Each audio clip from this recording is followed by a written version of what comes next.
자, 따라서 해보세요. 마음은 열어놓고 나는 내려놓고. 다시 한번요.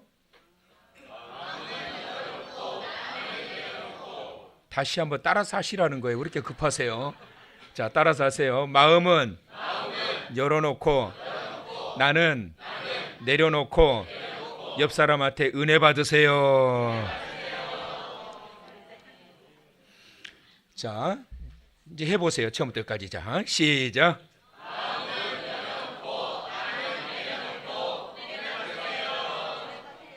혼자 은혜 받으실 거예요? 옆에 분한테 하셔야죠. 자, 다시 시작.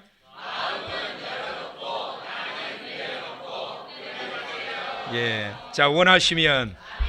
네, 우리는 올해 꿈꾸는 교회, 꿈대로 되는 교회라는 표에 따라서 말씀을 받고 있습니다. 첫째 주는 꿈대로 되게 하소서라는 제목으로 말씀을 받았고요. 지난주에는 실패를 교훈으로 삼으라라는 제목으로 올해 신년 말씀 받았습니다. 오늘은 성숙한 그리스도인이라고 하는 제목으로 하나님의 말씀을 받도록 하겠습니다. 사람이 태어나서 건강하게 제대로 잘 자라는 것도 얼마나 큰 축복이고 은혜인지 모릅니다. 이 세상에는 태어나서 제대로 자라지 못하고 죽어가는 이들이 많습니다. 여러분 생각에 이런 아이들이 얼마나 될 것 같으세요? 통계를 보니까 매년 조수가로 태어나서 사망하는 아이가 무려 1,500만 명에 달한다고 합니다. 사람에게 성장과 성숙이라고 하는 것은 매우 중요한 삶의 요소입니다. 특히 온전한 그리스도인이 되기 위해서 이 성장과 성숙이라고 하는 것은 반드시 필요한 조건입니다. 성장이 뭘까요? 성장이라고 하는 것은 자라나는 것입니다. 외적으로 쭉쭉쭉 자라야 됩니다. 나이에 따라, 시간에 따라, 환경에 따라 자라야 돼요. 외적인 성장이 없는다라고 한다면 그것은 심각한 문제입니다. 성숙이라고 하는 것은 뭘까요? 성장은 외적으로 채워지는 것이라고 한다면 성숙은 내적으로 채워지는 것을 말합니다. 배움을 통하여 채워져서 무르익어 가야 됩니다. 몸이 자라면서 함께 생각도 자라고 그리고 마음도 채워지고 자라가야 합니다. 속이 비어있는 깡통일수록 소리가 요란합니다. 내면적인 성숙함으로 채워지지 않으면 말도 많고 탈도 많은 그러한 인생이 될 수밖에 없습니다. 그래서 이 성숙이라고 하는 말을 다른 말로 표현하면 합당이라고 하는 말로도 표현할 수 있습니다. 신분과 나이에 합당한 삶이 되어야 됩니다. 합당한 자인가, 합당한 그리스도인인가 라고 하는 이 사실을 오늘 이 새해를 맞이하면서 올해 다시 한번 나를 돌아보면서 합당한 그리스도인 답게 살아가는 성숙한 그리스도인 되기를 소망하시면서 올 한 해는 지난해보다도 더 쑥 자라난 성숙한 그리스도인으로 한 해를 열어가시기를 축원합니다. 나이에 맞게, 직분에 맞게, 어른은 어른답게, 신앙인은 신앙인답게 그렇게 살아가는 성숙한 자가 되어야 합니다. 성경에는 성숙한 이 영적 모습에 대하여 말씀하고 있는데 오늘 이 아침 우리가 보았던 13절에 보니까 그리스도의 장성한 분량이 충만한 데까지 이루리니, 장성한 분량이 충만한 데까지 이루리니, 이것은 바로 그리스도인의 성숙한 삶을 말씀하고 있는 겁니다. 15절에도 이렇게 말씀합니다. 다 같이 시작. 범사에 그리스도에게까지 자랄지라. 범사에 늘 항상 그리스도께서 원하시는 그 자리에까지 자라기 위하여 노력하는 자가 되어야 된다는 거예요. 그리스도의 장성한 분량이 충만한 데까지 자라야 됩니다. 그리스도에게까지 충만하게 자라는 성숙한 자가 되어야 한다는 거예요. 자라지 못하는 사람의 특징을 보게 되면 이런 특징이 있어요. 첫째는 자라지 못하는 사람, 내면적인 성숙을 이루지 못하는 사람들은 이런 특징이 있어요. 두 가지가 있어요. 첫째는 뭐냐 하면 닮고 싶은 삶의 모델이 없어요. 본받고 싶은 자가 없다라는 거예요. 여러분 지금 얼마나 큰 비극인지 아세요? 내가 평생 동안 살아가면서 누군가를 좀 닮고 싶은, 나 정말 저 사람처럼 되고 싶다, 저 사람이 하는 일 나도 하고 싶다 라고 하는 닮고 싶은 그러한 모델이 없다라고 한다면, 혹이라도 오늘 이 아침에 여러분 생각해 보니까 나 진짜 닮고 싶은 사람이 없네, 그렇다라고 한다면 오늘 이 아침 그 모델이 생기기를 축원합니다. 목사님 닮으라는 이야기죠. 그 말 아니에요, 여러분. 꼭 저를 닮으라는 이야기 아니에요. 여러분의 삶의 행복 속에 정말 저 사람처럼 되고 싶다, 저 사람이 하는 일 나도 하기를 원한다. 그래서 기도의 제목이 되어서 하나님, 나도 저 사람이 하는 일, 저런 근사하고 멋진 일 저도 할 수 있게 도와주세요. 저도 그런 일 할 수 있도록 재능도 주시고요, 건강도 주시고요, 물질도 주시고요. 할렐루야. 여러분 목적이 선하면 하나님께서 그 길을 채워 가신단 말이에요. 닮고 싶은 그러한 모델이 없는데, 대상이 없는데 어떻게 성숙이 되겠냔 말이에요, 여러분. 또 하나는 뭐냐면 닮고 싶은 모델도 없는데 자기 자신도 그 누군가가 본받을 만한 구석이 하나도 없는 거예요. 이것이 바로 성숙하지 못한 자의 모습입니다. 누군가가 나를 정말 본받고 싶다. 성숙한 사람에게는 그래서 이 두 가지가 있어야 돼요. 내가 정말 본받고 싶은 대상. 우리 작년에 우리 찬양팀들이 어느 교회 가가지고 찬양 집회하고 왔는데 그랬다고 그랬잖아요. 그 교회에서 우리 교회는 한길교회 찬양팀이 우리 롤 모델이 됐어요. 우리 교회도 저 한길교회 찬양팀처럼 하고 싶어요. 얼마나 여러분 기분 좋아요. 우리 한길교회 찬양팀이 섬기고 왔더니 하나님, 우리 교회도 저 한길교회 찬양팀처럼 저렇게 할 수 있게 해주세요. 좋잖아요, 여러분. 올해 제가 하나 기분 좋은 게 뭐냐면 제 친구 목사님 한 분이 자기 교회도 40일 송일을 한번 하고 싶대요. 한길교회처럼 40일 송일을 하고 싶으니 나 좀 도와달라고. 그래서 온갖 모든 자료 다 보내줬어요. 보내주면서 제가 뭐라고 그랬게요? 꼭 하라고. 하다가 포기하지 말고 꼭 하라고. 너무 좋으니까 꼭 하라고. 올해 40일 송일 쉬어야 될 것 같아요. 너무 좋으니까 꼭 하라고. 한길교회에서 하는 거 우리 교회도 할 수 있게 해주세요. 저 집사님 하는 거 나도 할 수 있게 해주세요 라고 하는 그러한 모델, 본받고 싶은 대상이 있다라고 하는 것은 뭐냐면 내가 성숙해 가는 그러한 아주 중요한 포인트가 된다라고 하는 이 사실을 우리는 항상 잊지 않고 살아가야 됩니다. 그렇다면 성숙한 그리스도인이 되기 위해서 성경은 우리에게 어떤 말씀을 주고 계실까요? 첫째는 하나님의 아들을 믿는 것과 아는 일에 하나가 되라고 말씀하고 있어요. 그리스도인의 성숙한 가장 중요한 기본은 뭐냐? 신앙의 틀에서 이루어져야 돼요. 바로 하나님의 아들 예수 그리스도를 믿는 것, 그리고 아는 것, 이것이 하나가 되어야 된다는 거예요. 13절에 그래서 이렇게 말씀합니다. 우리가 다 하나님의 아들을 믿는 것과 아는 일에 어떻게 돼요? 하나가 되어서, 그럴 때 어떻게 된다는 거예요? 온전한 사람을 이룰 수 있다는 거예요. 그래서 장성한 그리스도의 장성한 분량에 이르는 데까지 충만할 수 있게 된다는 거예요. 믿는 것과 아는 것이 하나가 되어야 된다는 거예요. 믿는 것이 뭘까요? 그것은 절대적 존재에 대한 믿음이에요. 절대적 존재에 대한 그러한 믿음을 가지고 살아가는 것, 이것이 믿는 거예요. 아는 것이 뭘까요? 사실에 대하여 가지고 있는 지식. 그래서 여러분, 사실에 대한 지식도 풍성해야 되는데 존재에 대한, 대상에 대한 믿음도 같이 어우러져야 돼요. 어떤 사람은 아는 것은 많아요. 사실에 대한 아는 것은 많은데, 아는 것은 많지만 존재에 대한 믿음이 너무 약한 거예요. 그러니까 어떻게 될까요? 신앙에 뜨거움이 없지요. 사실에 대한 아는 것만 가지고 믿음이 검증되는 게 아니에요. 사실에 대한 아는 것이 있으면 존재에 대한 믿음이 확고해져야 됩니다. 그럴 때 그 안에서 하나님의 놀라우신 일들이 이루어지게 되는 거예요. 성경에 보면 내 믿음대로 될지어다. 그러면 여러분, 내 믿음대로 될지어다 그랬는데 그것은 무엇을 말씀하고 있는 거냐면 그것은 그냥 맹목적으로 그냥 믿으라, 이게 아니란 말이에요, 여러분. 사실에 입각한 믿음을 가지라는 거예요. 네가 정말 나를 믿느냐? 네가 정말 내가 치료할 줄 믿느냐? 너의 문제를 해결할 줄 믿느냐? 너를 구원해 줄 줄 믿느냐? 사실에 입각한 그 믿음을 가지고 있는 그 모습을 말씀하고 있는 게, 그때 내 믿음대로 될지어다. 사실에 대한 이런 아는 지식은 하나도 없는데 믿습니다 해서 되는 게 아니에요, 여러분. 왜 이단들이 늘어나고 있는 거지요?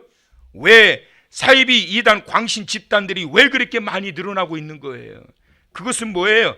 사실에 대한 지식은 별 관심이 없고 그냥 믿습니다, 믿습니다, 뭔가 좀 체험하고 싶고 라고 하기 때문에 이런 그 사이비 광신 집단들에게, 이단들에게 넘어가게 되는 것입니다. 사랑하는 성도 여러분, 올 한 해 성숙한 신앙이 되기 위하여 하나님의 말씀에 대하여 알기 위해 노력하는 시간들 많이 가지기를 축원합니다. 말씀에 대한 확고한 믿음이 생겨야, 그래야 탄탄하게 되고 그 안에서 열정이 생기게 되는 거예요. 호세아서 4장 6절에 보니까 하나님께서 이 백성들에게 호세아 선지자를 통해서 이렇게 책망하세요. 다 같이 크게 한번 읽어보실까요? 시작. 내 백성이 지식이 없으므로 망하는도다. 내가 지식을 버렸으니 나도 너를 버려 내 제사장이 되지 못하게 할 것이요, 내가 내 하나님의 율법을 잊었으니 나도 내 자녀들을 잊어버리리라. 자, 이스라엘 백성들이 망했다는 거예요. 뭐가 없어서? 지식이 없어서 망했다는 거예요. 지식이 없다는 것은 뭐예요? 지식을 버렸다는 거예요. 그래서 하나님이 뭐라고 그랬어요? 너도 나를 버렸으니 나도 너를 버리리라. 여기서 말씀하는 지식이 뭘까요? 다아트, 히브리어 단어에 보면 다아트라고 하는 이 단어를 쓰고 있는데 하나님에 대하여 알아가는 것을 말하고 있는 거예요. 이스라엘 백성들은 하나님을 안 믿었던 게 아니에요. 하나님은 믿어요. 믿기는 믿어요. 그런데 어떤 노력과 어떤 과정이 없느냐면 하나님을 알기 위한 과정이 없는 거예요.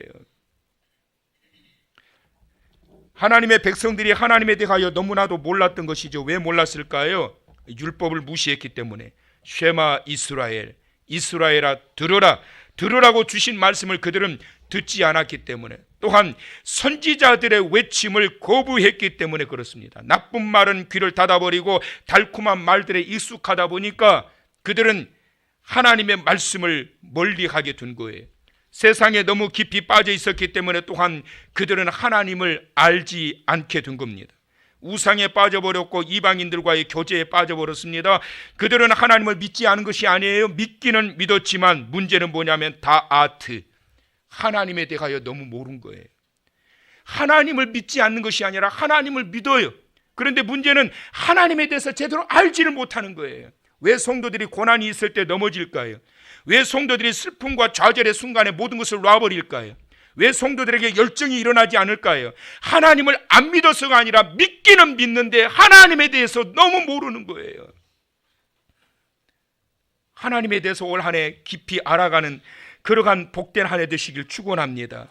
예수도 알기 원하네, 크고도 넓은 은혜와 대속해 주신 사랑을 간절히 알기 원하네. 믿으시면, 원하시면 여러분 하나님에 대해서 알기를 좀 원하세요. 믿음만 가지고 모든 것이 되어지는 것이 아니라 그 믿음이 탄탄하게 구성될 수 있었던 것은 하나님을 아는 지식이에요. 하나님에 대해서 아는 것과 믿는 것이 하나가 되게 될 때 성숙한 하나님께서 원하시는 믿음의 자리에 이르게 된다. 두 번째는 어린 아이의 일을 버려야 성숙할 수 있다는 거예요. 본문의 14절에 보니까 우리가 이제부터 어린 아이가 되지 아니하여, 우리가 이제부터는 어린 아이가 되지 아니하여 원하시면, 우리가 이제부터는 어린 아이가 되지 아니하여 원하시면, 고린도전서 13장 11절에 이렇게 말씀하십니다. 내가 어렸을 때는 말하는 것이 누구와 같고 어린아이와 같고, 깨닫는 것이 누구와 같고 어린아이와 같고, 생각하는 것이 누구와 같고 어린아이와 같다가 장성한 사람이 되니까 뭘 버려요? 어린아이의 일을 버렸노라. 고린도전서 13장이 무슨 장이에요 여러분? 다 아시죠? 사랑은 언제나 오래 참고, 사랑장이거든요. 고린도전서 13장 사랑장의 사도 바울을 통해서 하나님께서 왜 이 말씀을 주셨을까요? 이전에는 사도 바울조차도 하나님의 사랑을 깨닫기 이전에는, 그전에는 율법에 사로잡혀 있었어요. 율법에 사로잡혀 있었기 때문에 나는 돌아보지 않고 상대방만 바라보면서 정죄하는 거예요. 이것이 율법주의의 대표적인 현상이에요. 사도 바울은 하나님의 사랑을 발견하지 못했어요. 그렇기 때문에 그는 늘 정죄하고 미워하고 고소하고 죽이려고 하고, 그런데 하나님의 사랑을 알고 보니까 그 어린아이와 같은 그러한 생각에서 벗어나고 보니까 가장 먼저 깨닫게 된 것이 자기 자신이 발견되는 거예요. 어린 아이의 모습에서 벗어나고 보니까 어린 아이의 모습이 있을 때는 율법적으로 모든 것들을 바라보고 정죄했는데 이제는 어린 아이의 모습에서 그 일을 버리고 나니까 성숙해지기 시작하니까 가장 먼저 오는 것이 뭐냐면 자기 자신이 보여지는 거예요. 그래서 바울이 뭐라고 고백해요? 나는 만삭되지 못하여 난자 같은 자다. 제대로 어머니 뱃속에 10달도 채우지 못하고 모자란 중에 모자란 자요. 바보 중에 바보요. 내가 이렇게 살아왔던 삶의 모습을 보면 나같이 바보스러운 자가 있었을까 싶을 정도로 나는 만삭되지 못한 자와 같은 자요. 죄인 중에 괴수다. 난 정말 못된 사람이었다. 어린 아이와 같이 있었을 때는 정말 그는 죄인 중에 괴수였던 거예요. 그 다음에 또 하나 그가 어린아이의 일을 버리고 나니까 두 번째 발견하게 된 게 뭐냐 하면 하나님의 은혜였던 거예요. 하나님의 은혜. 바울 신학에서 여러분 얼마나 큰 자리를 차지하는지 몰라요. 그가 어린아이의 일을 버리고 나니까 믿음이 성숙해지고 나니까 확 다가온 게 뭐냐면 하나님의 은혜였구나. 전에는 율법적으로 모든 것을 재단하고 자기가 가장 똑똑한 줄 알았고 자기의 생각이 다 옳은 줄로 알았는데 결국에는 성숙하고 나니까 나조차도 나같이 부끄러운 만삭되지 못한 자여 죄인 중에 괴수였던 나조차도 하나님이 기다리시고 용서하셔서 써주시는데 결국은 모든 것이 하나님의 은혜였구나. 이 사실을 발견하게 된 것이에요. 그래서 고린도전서 13장 11절에 내가 어렸을 때에는 말하는 것이 꼭 어린아이 같고 깨닫는 것도 꼭 어린아이 같고 생각하는 것도 꼭 어린아이 같았다. 작년까지는 우리가 어린아이와 같았을지라도 올해는 어린아이의 일을 버리고 장성한 성숙한 그리스도인 되기를 주님의 이름으로 축원합니다. 어린아이의 특징이 있는데 여러분 옆에 사람 진단하려고 그러지 말고 자기를 한번 진단해 보세요. 어린아이의 특징 첫째 읽어드릴게. 아이는 항상 누군가를 의지하려고 한다. 자립심과 의지력이 떨어지기 때문입니다. 스스로 알아서 하는 일이 하나도 없어요. 자신감이 없기 때문에 두렵기 때문에 항상 도움만 받으려고 해요. 이것이 바로 어린아이의 특징이에요. 두 번째, 아이는 마냥 받으려고만 해요. 그래서 어른의 손이 많이 가요. 밥도 차려줘야 돼요. 투정도 많아요. 받으면서도 불평해요. 사랑달라 젖달라 보채기 일수예요. 늘 받고 잘하지만 받은 것에 대해서 감사할 줄 몰라요. 금방 시간 지나면 또 부족한 것 때문에 불평해요. 왜 그래요? 어리기 때문에 그런 거예요. 좋은 것은 순간이고 또 다른 욕구를 충족하기 위해 한없이 손을 벌려요. 세 번째, 아이는 분별력이 떨어집니다. 문제가 생기면 어떻게 해야 할지 스스로 결단을 내리지 못해요. 그래서 큰일을 못합니다. 기껏해야 잔심부름하는 정도예요. 그것도 대단한 것 한 것처럼 의시되고 남들이 알아주기를 원해요. 이게 바로 어린아이예요. 또 하나가 있는데 아이는 감정의 기복에 따라 행동합니다. 자기 감정을 숨기지 못해요. 절제력과 제어력이 부족합니다. 1초의 생각도 하지 않습니다. 그냥 자기 감정대로만 움직여요. 왜 그럴까요? 어린아이이기 때문에 그래요. 어린아이. 따라서 해보세요. 꼭 옆 사람한테 당신 같네. 나지요? 제가 설교 준비하면서 쭉 해보니까 정리해보니까 한 4가지 나오더라고요. 그런데 보니까 제가 그러더라고. 제가 그렇다고 또 아멘 나올까봐 조금 조바심 났는데 아멘은 안 나오네요. 제 모습이더라고. 이게 제 모습이에요. 여러분은 어떻습니까? 장성한 사람 같습니까? 아니면 어린아이 같습니까? 장성한 사람이 되어서는 당연히 어린아이의 일을 버려야 됩니다. 우리가 성숙한 성도가 되기 위해서 버려야 할 것은 어린아이의 일이에요. 여러분 다 커가지고 결혼식에서 가정을 이룬 남자가 세상에 무슨 일만 있으면 툭 했으면 여보 이거 어떻게 하면 좋아? 그래 잠깐 기다려봐 여보야, 엄마한테 물어볼게. 그러고 엄마한테 전화해. 엄마 이거 어떻게 하면 돼? 자식이 묻습니다. 아빠 이럴 때 어떻게 하면 좋아요? 그래 사랑하는 아들아 기도하자. 이거는 이렇게 진행하면 될 것 같다. 아빠 경험상 이게 아니고 아들아 기다려라. 우리 엄마한테 물어볼게. 그 자식과 그 아내가 얼마나 여러분 답답하겠습니까? 그래서 여러분, 성도는 자라면서 외적으로도 자라고 내적으로도 성숙해지면서 어린 아이의 그 단계에서는 벗어나야 된단 말이에요. 작년보다는 그래서 올해가 더 나아야 되는 게 반드시 맞는 거고 하나님이 원하시는 거예요. 어제보다는 오늘이 더 자라 있어야 되는 거예요. 그래야 이런 성장과 성숙을 통하여 하나님께서 마음껏 들어서 쑥쑥 뽑아가지고 쓰실 수가 있는 거예요. 저는 가끔 그런 기도해요. 하나님, 필요하실 때마다 저 쏙쏙 뽑아서 써주세요. 하나님이 쓰시려고 하는데 주저주저하는 그런 자가 되지 않도록 하나님 마음껏 원하실 때마다 주저하지 마시고 쏙 뽑아가지고 사용할 수 있는 김옥원 목사 되게 해주세요. 한길교회 되게 해주세요. 할렐루야. 그런 성도가 돼야지. 뭘 시키려면 가만히 있어봐. 내가 이거 시켰다고 시험 들면 어떡하지 저거. 이거 하라고 그랬다고 저 교회 안 나와버리면 어떡하지. 이런 대상이 되면 되겠냐고. 집사님 이거 합시다. 아멘.